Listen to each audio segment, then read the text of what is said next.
ទេសភាពស្អាតខ្លាញ់ណានឹងមកនៅឆាប់ហើយខែ11អីនេះដើមខ្នោល្អ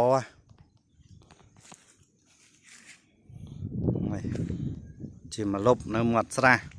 គួយស្ទូចត្រីបោះតង់លេងអីតាមសបាយ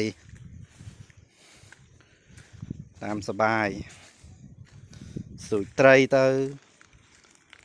អាំងសាច់អីញ៉ាំនៅនឹងទៅមឿនស្រែក៏មានទាក៏មានមកសបាយបានថាទិដ្ឋភាពបែបនេះកម្រណាស់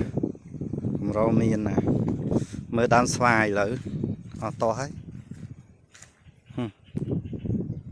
ធំមែនទែននេះផុតក្បាលអស់ហើយ